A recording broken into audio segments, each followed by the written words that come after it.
goes to begin this presentation. The first thing is I'm real excited to do something that we haven't done in a long time, and that is to put the freshman class and the sophomore class together in here for a convo, because I know you can handle it. Can you handle it? I think you can handle it. I think you can handle it. The second thing is,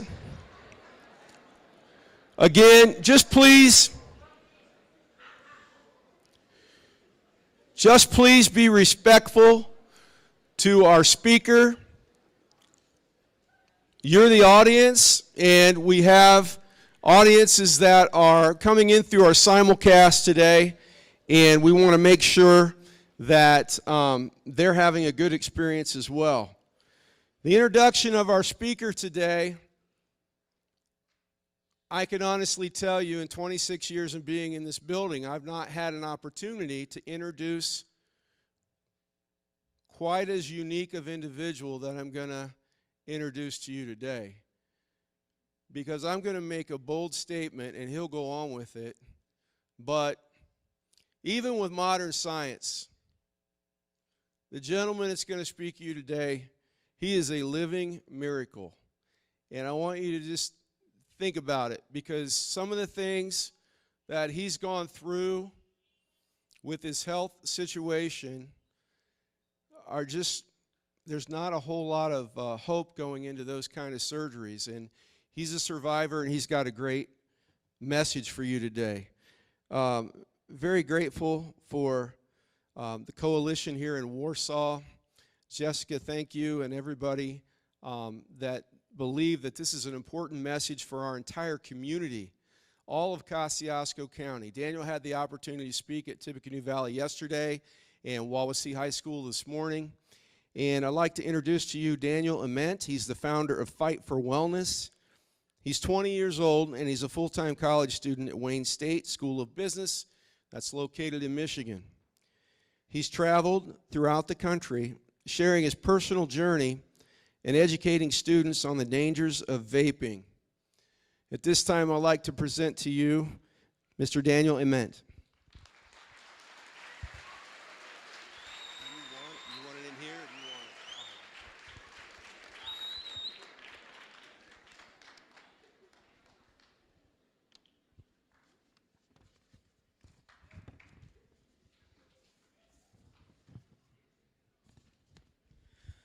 So, I got a little bit of an introduction there, but yeah, my name is Daniel Ament.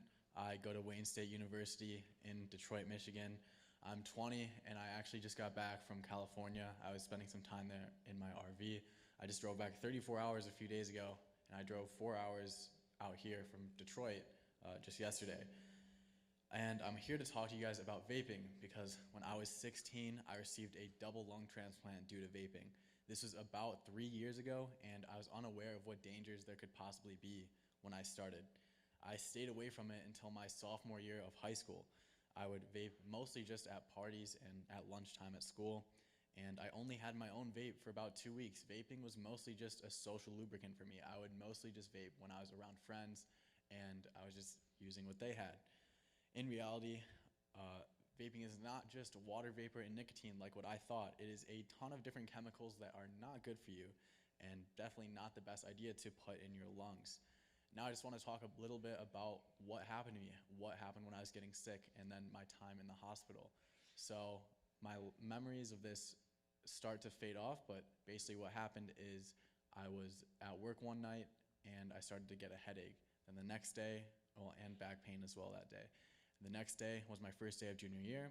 I had a fever, but I didn't know it. I just felt really sick. I knew I felt sick. I thought, oh, I just need to sleep more. I need to eat better, and that's why I feel sick. I got sick. I have the flu or something. And then the next day, after getting an x-ray, they said nothing was wrong. I had to go to the doctor because I was feeling more sick. They said, go back to the ER, or go to the ER if you get short of breath. That night, I got short of breath. I went to the ER, and my last memory was sitting on the bed in the ER, and after that, everything goes blank, and I wake up from my coma, and I have a double lung transplant. And now I'm just going to show you guys a quick video talking more about this, and then I'll speak a little bit more about some stuff. In 2015, Juul was founded, and this would have an effect on youth that we could have never imagined. Smoking rates were at an all-time low. We were almost the generation to end smoking.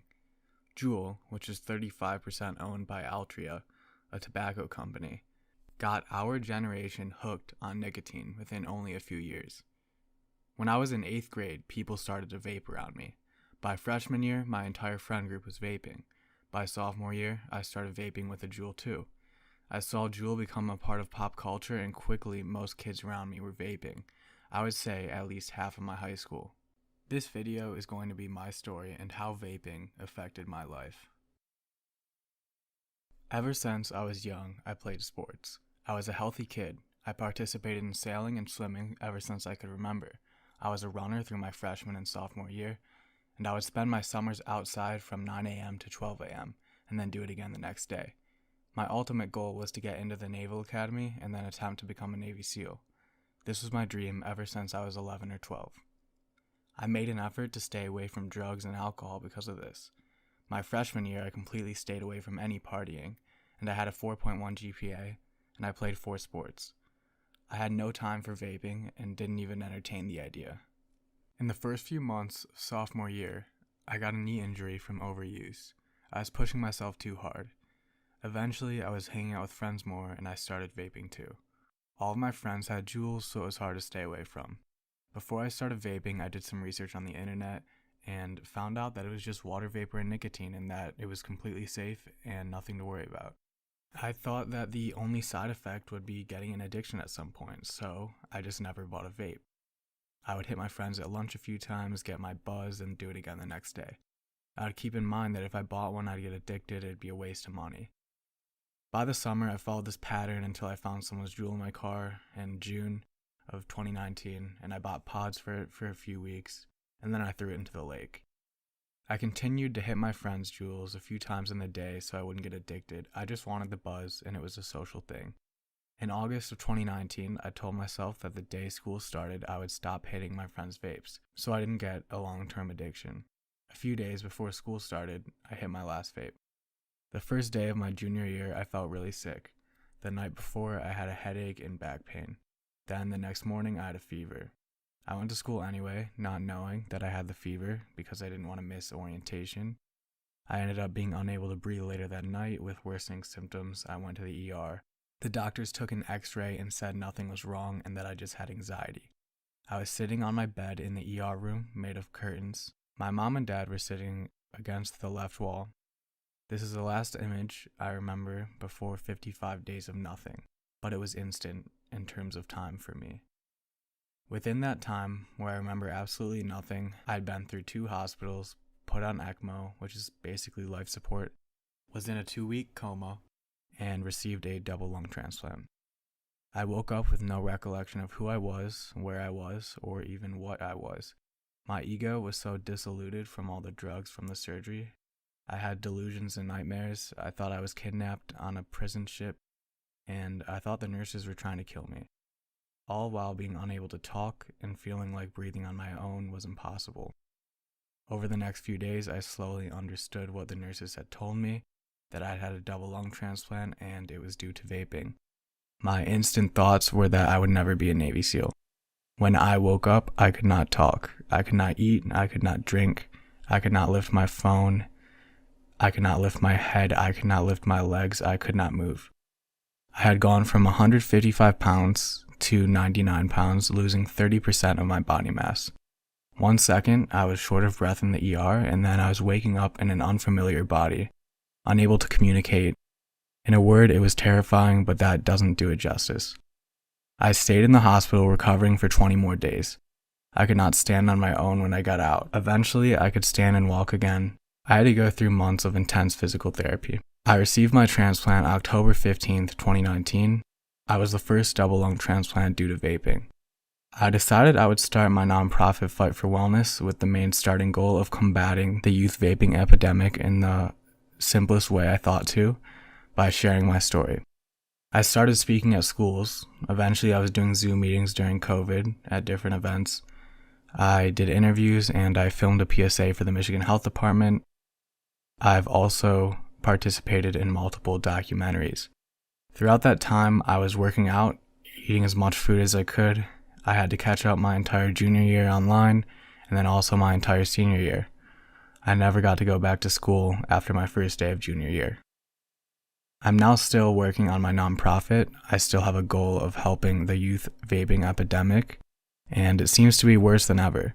In the past year, every single new person I've met around my age has been vaping. It seems worse to me now than it was when I started. I still see it around me every day. So yeah, that is my story and how vaping has affected me in my life.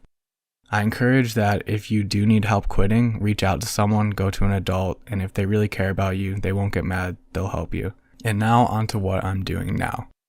I've always had a passion for video and music production. I'm currently working on a documentary with the New York Times, and I have plans to film an independent documentary to spread awareness about the youth vaping epidemic that is worse than ever. I am turning a bus into an RV with my friend to follow these passions and projects. I included this segment about what my goals are for the future and how I'm working toward them because I want you to think about what your goals are and what you want to do. Vaping changed the trajectory of my life, and I had to completely reevaluate everything. I encourage you to understand that vaping and substance abuse can have drastic effects on your health and therefore affect your plans for the future directly. Our dreams and goals are what we live for, and we need our health to achieve them. Like I said, time is the most important resource we have, and I've learned that from experience. If you're currently vaping and you don't know if you want to quit, I'll ask you this. Is it worth that small buzz that you're getting every day, or maybe you're not even getting a buzz because you've been vaping for so long, to sacrifice your health and your time, which is the most precious resource we have? Think about what's going into your body, who created that, where it came from. You have no idea. The only thing that you should be inhaling is oxygen in the end, and make your choice for yourself.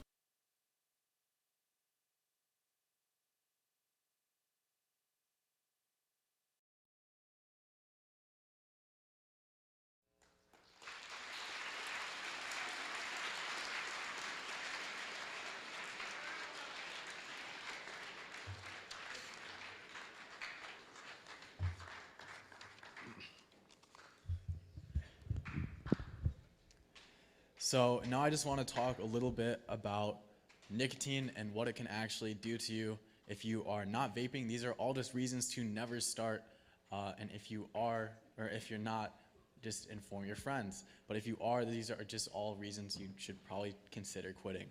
The risk of addiction, like I thought, is not the only reason to stay away from nicotine. Nicotine use can affect your mental health, increase symptoms of anxiety and mood disorders, and you may not notice it while you're using nicotine, and you may not have ever had it before, but once you get off, you may notice some positive changes.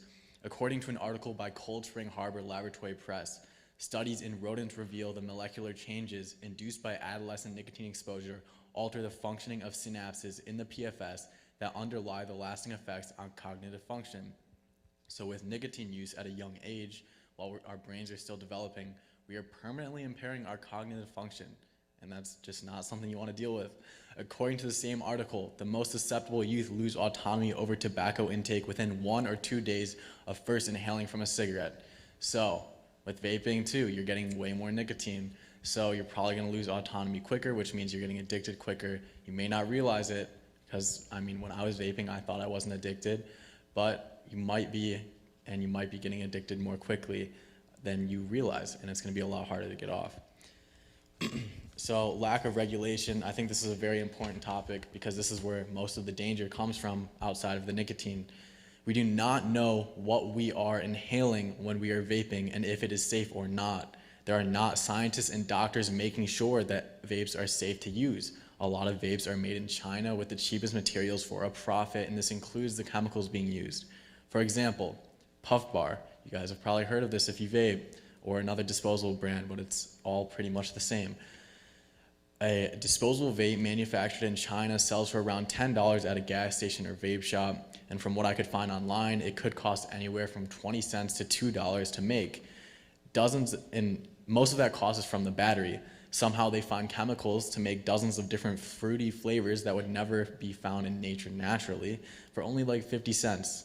That doesn't sound very appealing to put in your lungs if you think about that. While researching, I found this article from the National Library of Medicine in 2022 of June. Puff bars have increased in popularity as their product design evaded strict regulations imposed on alternate products such as Juul. Puff bar use can lead to increased risk of e-cigarette product use associated lung injury and exposure to carcinogens.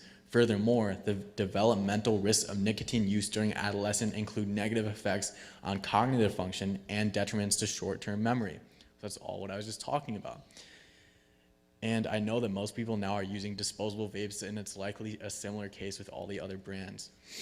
According to an article in Missouri Medicine, there is no real regulation of either nicotine-containing electronic cigarette products or marijuana extracts for vaping. Every part of the manufacturing process allows for error and contamination. Device-specific concerns, the makeup of the liquid products being vaporized, and the potential for toxicity of nicotine or THC when inhaled in concentrated forms. The pharmacologically active components of vaping products are not regulated, and the methods by which they are extracted and suspended in solution vary greatly. The user believes they're inhaling a very pure form of nicotine or THC, but there's often little regard for what else is being inhaled concomitantly. This is the most scary thing. Do you trust these new methods of inhaling chemicals enough to just get that short-term buzz, this thing that is giving you nothing in the long run? I mentioned it in the video I showed. You have no idea how dangerous something could be when you hit one of these, especially if you are underage, possibly getting something from a friend like I was. And as of today, vaping is not FDA approved, so what you're using is not tested to be safe in any way. We are becoming the guinea pigs. And there's just so much room for contamination. There isn't even a guarantee that the normal process, if there wasn't contamination as a factor, is safe in itself. The way these devices function is just not safe. Here's the process that goes on inside of a vape. A metal coil is heated up to 400 degrees, then you inhale the juice and chemicals off the cotton as a vapor that are themselves unregulated when created. The fact is you do not know what you are inhaling and if it is safe. You are also inhaling whatever additives and flavoring are in the liquid along with contaminants that could have gotten it in the process. In an article compiling studies by Environmental Health Perspectives in 2020, 12 out of 24 studies reported metal levels in e-liquid bottles. 12 out of 24 studies reported metal levels in e-cigarette aerosols. So somehow in half of these studies, metal was in the juice before it even passed the metal coil. Now I just want to talk about something more broad about achieving goals and kind of how I got into vaping. When I started to vape, I had a knee injury that threw me off track, and my overarching goal I had since I was 11 was to become a Navy SEAL. After the injury, I felt demotivated, I got distracted, and I fell for the short-term dopamine trap of vaping. For those of you that don't know what dopamine is, it's basically the chemical in your brain that makes you feel happy. When we were still evolving and trying to survive and pass on our genes, we had dopamine to tell us, you should eat this food, it's going to sustain you for longer, you should eat this sugary thing that's rare to find. But now we mass manufacture sugary food and products, and there's an excess of this. So now we can get diabetes and things like that very easily. So you have to think about these things. Is this thing that's making you happy, is it for a good reason? Kind of trying to understand why our brain is telling us that this feels good. And then, I mean, if you think about it, these companies that, like with tobacco and drinking and vaping, they're preying on your natural instincts and the way your brain works to make you get addicted to something, and then they have a lifelong customer. This is the same thing that happens when you scroll on TikTok. When it goes away, you want it to come back. You get that hit of dopamine, and your baseline level of dopamine while you're scrolling on TikTok is maybe up here. Then you stop, and now it's up here. There's nothing going on. So that's how addiction happens. So that's why you go back to things like, scrolling on TikTok and wasting 2 hours every day. My overarching goal was still strong enough to make me not vape every day, never purchase my own vape, because I knew that if I ever purchased my own, I'd probably get addicted and I wouldn't be as good of a candidate to become a Navy SEAL. Not everyone is going to have a goal like this, but I encourage you to think about what kind of life you want to live. What kind of person do you want to be in 5 years? If the actions you're taking right now do not align with what that person would think and do in that situation, your future self, then you will not be that future self that you imagine you want to be. You need to be thinking about this and taking action to be that person every day, or it will never come true. You don't need to have a big goal like mine, and an easy one with vaping is that you want to have your health so that you can breathe, run, play, and live long lives. I would also encourage you to be mindful as you form interests so you can find something you are passionate about and form dopamine and get dopamine in ways that are productive to you. The reason we have dopamine is so that we survive and our brains reward us for doing something that's going to help us along in life. So try to replace these habits with something like working out, eating well, and get dopamine from natural sources and be productive. And I promise you, you're going to feel a lot better than when you were getting it from a source like vaping or social media. Having something like that to pursue will give you clarity and help you stay on the right track. I find a lot of people I meet today in college that vape and drink all the time don't have any real goals or aspirations, so they fill their meaningless purpose with substances to try to feel happy. And it works in the short term. For those moments, they are feeling happy. They are getting that chemical release, but it's not benefiting them in the long run. It's not something that's sustainable, and it's not something that is making them a better person. I want to talk a little bit about how to quit. So if you are vaping, how to get started toward quitting. Number one is probably understanding the reasons why you're going back to vaping. A lot of people I know that are trying to quit have already tried to quit maybe 20 times. Why do they always go back? Well, a lot of it is because they're in the same environment as they were before. So for example, if you are vaping all the time around friends, like I was, then you might have to avoid those friends for maybe 2 or 3 weeks until that craving goes away, and then you won't be as tempted when it's around you. Or replace that habit with something like when you have the thought, you could drop down and do 10 push-ups, something like that. It just kind of redirects your mind and you can take control. So think about things like that, but number one, you just need to have a good reason. I just gave you one. I promise you, you do not want to go through something like I did. You want to be able to breathe and have your endurance and have your youth. And an example of something you could start today is just get rid of all vapes, make a plan to what you will do when tempted, and what will you do if you do hit one? How will you get back on schedule? How will you start again? Because in your head, you might have this mental battle. Oh, I just hit it. All right, I'm not quitting anymore. You got to take that friction away as best you can by maybe writing something down. All right, if that happens, this is exactly what I'm going to do. Did you buy another vape? All right, throw that away.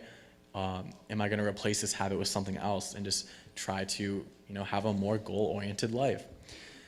That's about all I have. I believe we're going to have some questions now. Sure. Yeah. Check. Is this mic on? Good. Yes. Thanks, Daniel. We're going to have some questions. Thank you guys for being a tentative audience. I ask that you continue that as we have a few people that are going to ask Daniel some questions. So in order to hear the questions and hear Daniel's response, I'm going to ask that you guys continue. Come on down here. Continue to be respectful as we get ready to wind things up. Go ahead. How did this change your social life? Okay, hang on. How did this change? Number one, these two people, hang on. These two individuals had good eye contact, asked a good question, but many of you didn't hear the question because you were talking. You've been excellent. I'm just asking you to hang in there, hang on, be respectful of everybody in the room. That starts with this young man. How did this change your social life? How did this change my social life? So that's a really good question because honestly, I have to deal with this every time I meet new people. Like I said in my video, a lot of people that I meet right now in college are vaping, and I'll have to be like, hey man, can you not do that around me? And sometimes people won't listen. They will not care. They will hear it, but it'll kind of go in one ear out the other. I don't necessarily believe that these are bad people. They just have an addiction. They'll forget. They'll be drinking maybe, and they just don't really care to quit for themselves, and they haven't been able to make that decision yet. So a lot of the time I have to choose the people I'm hanging out with so I'm not inhaling this secondhand vapor from them all day. And I still have friends that knew me and have continued to vape, and I have to try to get them to quit every time I talk to them. And I think eventually maybe it'll click. A lot of them, it just takes some time for them to understand that, this is something that can and will affect you in your future. But yeah, my social life is definitely, there's a lot of hurdles now I have to get through. Thank you. How does this affect your academic life as a college student? My academic life as a college student, I would say it definitely makes things harder sometimes because I deal with a lot of side effects from medication. I deal with a lot of sickness that I did not have before. I deal with a lot of nausea, pain, fatigue, shortness of breath. Like when I got sick, I had a headache for 3 days straight.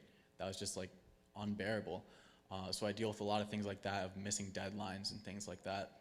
So it does make it harder to focus sometimes too, because when I'm dealing with the side effects like fatigue, and it kind of reduces your mental clarity. Some of my medications really mess with, things like that. So it definitely makes it harder sometimes when I'm in school. Thank you.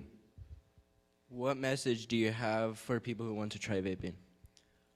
I would really say if you want to try vaping and you've never touched a vape before, just never take that first hit, because you're never going to be addicted to it. You're never going to have to deal with anything I just talked about, and you'll probably see people vaping around you for, forever, but you'll know that you never are going to have that craving and need to quit and go through all the withdrawals and stuff. So yeah, I would just say, please just never pick one up. Thank you.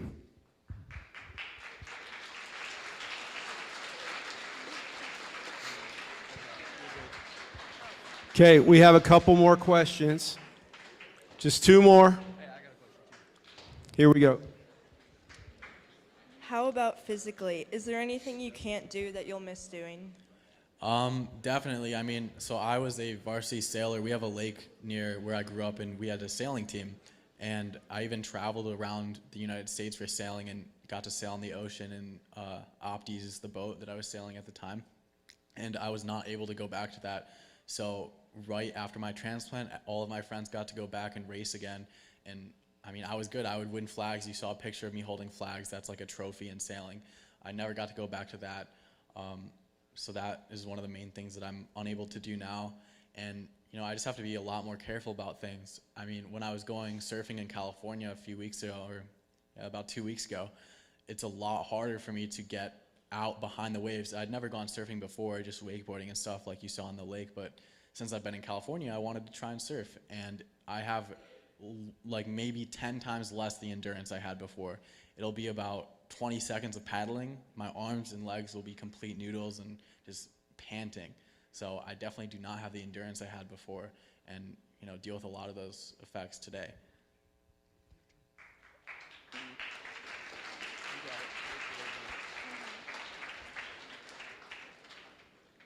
Will you have to take medications for the rest of your life?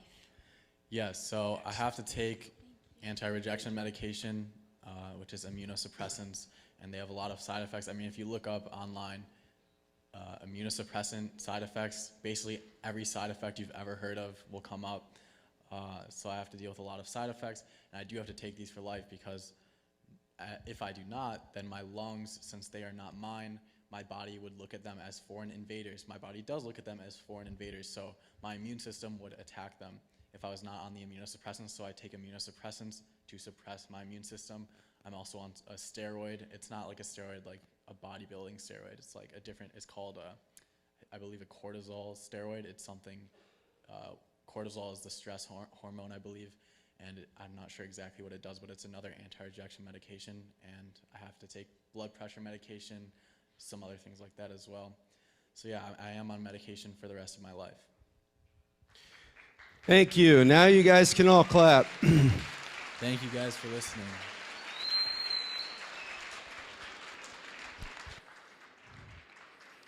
Once again, we want to thank the good people from Live Well Kosciuszko. They're responsible for bringing Daniel into us today. And, it's not every day that we have somebody that's as close to your age as Daniel is to you, especially our juniors and seniors, and a young college student. It's not every day that we have an opportunity to hear about this and how it's affected this young man. So one more round for Daniel Ament. Thank you. Thank you. You can just walk right out front, and then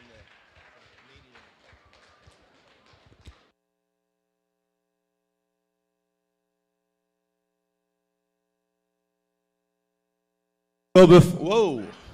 Wow, hot mic. So before we we go back to class today, or those of you that are patiently watching the simulcast, before we go on with that, we do have a few minutes. Freshmen and sophomores, in a few minutes we will release you back to enrichment. But I just feel like the timing is right to talk about this, and there's a number of reasons why the timing is right. I think that we're very fortunate to be in a school where when people talk about Warsaw Community High School, well, what are the biggest things that administrators are dealing with or teachers are dealing with in a classroom? And to be honest, we always do a reflection about the first semester and how things have gone. I've been here a long time. I'm an old dog, that's for sure. But I feel like semester one went really well. I feel like COVID is in the back window now. I feel like we're starting to find out what the new normal is. You know, stats would say that we've done a pretty good job of not having a lot of fights, of not having a lot of serious illegal activity in the buildings. But if we would say, what are the top things that administrators are dealing with, and some of you deal with in either way, whether you're a young person that's decided that vaping is something that you do, that may be something that you do, but number one, anything that's tobacco-based is going to be illegal, and I think that we've treated everybody that's being caught really with the kind of a mindset that we want to help you out. You know, the courts can write tickets for that. Some of you have had to go through teen court. Some of you have had to be suspended. Some of you have had more than one offense because these travel with you all 4 years of high school. And we've had a couple people that have had to be expelled or sent to a different placement because of this. But in all honesty, for me, as a human being, that part doesn't matter as much to me as what it's doing to you that you don't have any knowledge of. We have talked about it as administrators for so long that today you listened intently, and I appreciate that. You were very respectful to the speaker, and I appreciate that. To me, the most important thing is what that vape may be doing to you. And the next thing is that when a vape isn't getting it, then everything that you pick up and read is going to tell you the next thing will be, we're going to wax. Well, what's in the wax? Well, obviously THC sometimes, but if you want to get on any news media outlet and look about the THC and how that works and look at the toxicity, as Daniel said, it should frighten you, but it most of the time doesn't. You pick up the news, you look 2 weeks ago about a person that just thought they were hitting a vape, and they didn't realize, nobody realized, that that vape was made in somehow, some way, in the juice, fentanyl made its way into that. Well, let me tell you about fentanyl. It's immediate, and the outcomes are not good. It results in more than likely the loss of life, which means incredibly sad families and people that are left behind, and just thinking, is this stuff worth dying for? Now, I am not going to get on a soapbox, and we don't beat you in the head about don't do this and don't do that. But if you haven't heard anything today, I hope you've heard enough to do one thing that's been an impression on me every day of my life here as a building principal. And it came from a speaker long, long time ago. It's not me. It's 4 words that start with T. And if we all start doing it in this building, we're going to be better academically, we're going to have better social lives, and we're going to think about what we're doing and if it's going to be beneficial or harmful and have negative effects. 4 easy words. Take time to think. Because there are a lot of people, there are a lot of you, it doesn't matter what the situation is, you just do things. You just do it. And then sometimes you don't know what you're doing, and then it can be a really terrible mistake, and in some cases it can be a fatal mistake. Or you can end up having a double lungs transplant and hope that you can survive. So I hope today when you guys leave that we can see something this second semester, and that is we don't have restrooms that kids are afraid to go into because they don't want to be associated with vaping that's taking place in there. And I can tell you part of that, we're going to have more adults, more administrators, more SROs in and out of the bathrooms. This is not the place for that stuff, whether it's tobacco or whether it's illegal drugs. There's no need. We don't need it in Warsaw schools. We have so many great things going on. You don't need it. We don't need it. And most certainly, your future can be clouded if you have that stuff as a way of helping you make your decisions. So take time to think. And thank you again for being very attentive today. I didn't know how this would go, but I think what you guys have done today. You did a good job. And I want to thank Mr. Green and the radio and TV guys for being able to simulcast the event. Again, Jessica from Live Well, Kosciuszko. This is what we're going to do because you've been so patient, but this place doesn't work emptying altogether. So what we're going to do is the top section is going to exit first. Hang on. I'm going to take the lower section. You're going to go out these doors here. You can go the lower section right here. Lower section over here. You guys go. Top section.